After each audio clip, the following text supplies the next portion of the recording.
कोकण विकास society, Panaji व दिशा सामाजिक संस्था चंदगड यांच्या संयुक्त विद्यमाने चंदगड येथील आयोजित मतदान जनजागृती अभियानात दी न्यू इंग्लिश स्कूल चंदगडच्या विद्यार्थ्यांनी प्रभावी, विनोदी आणि ग्रामीण बोलीतील पथनाट्य सादर करून उपस्थित नागरिकांची मने जिंकली।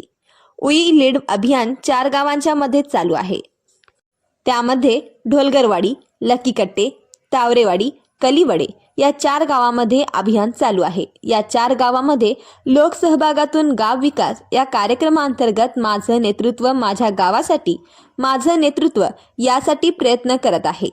मतदार राजा जागा हो या संजय साबळे लिखित पथनाट्यातून लोकशाहीतील मतदानाचे महत्त्व, जागरूक नागरिकत्व आणि जबाबदार मतदानाची गरज प्रभावीपणे मांडण्यात आली। ग्रामीण भाषेची चव, बोलभाषेतील संवाद, ताल धरायला लावणारी गाणी आणि मुलांच्या रंगतदार अभियानामुळे परिसरात उत्सुकतेचे वातावरण निर्माण झाले।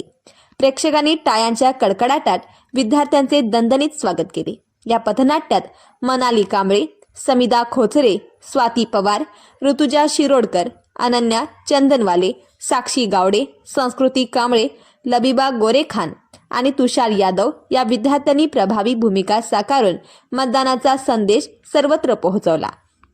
कार्यक्रमास उपस्थित असलेल्या सरपंच सुष्मिता पाटील, उपसरपंच प्राध्यापक दीपक पाटील, विद्या तावडे व मामासाहेब लाड विद्यालयाचे MY पाटील, ग्रामसंघाच्या कार्यकर्त्या अस्मिता पाटील, दिशा सामाजिक संस्थेच्या स्वप्नाली पाटील, सेवा सोसायटीचे चेअरमन गावडू पाटील, अंगणवाडी सेविका भारती पाटील, महिला सदस्य शोभा कांबळे, सदस्य चंद्रकांत सुतार यांनी विद्यार्थ्यांच्या कलाकुसरीचे आणि सामाजिक जाणीवेचे विशेष कौतुक केले। पुढे ते म्हणाले, नव्या पिढीचा असा सहभाग लोकशाहीला बळ देणार आहे। विद्यार्थ्यांनी केलेली सादरीकरणे नागरिकांसाठी प्रेरणादायी ठरतील। शालेय समिती चेअरमन ॲडव्होकेट NS पाटील, प्राचार्य RP पाटील आणि उपप्राचार्य VN कांबळे यांनी या उपक्रमाचे अभिनंदन करत विद्यार्थ्यांच्या कल्पकतेचे कौतुक केले। दी न्यू इंग्लिश स्कूलने सामाजिक जाणीवेची भक्कम परंपरा जपत लोकशाही पर्वात दिलेले योगदान जिल्ह्यात अनुकरणीय मानले जात आहे।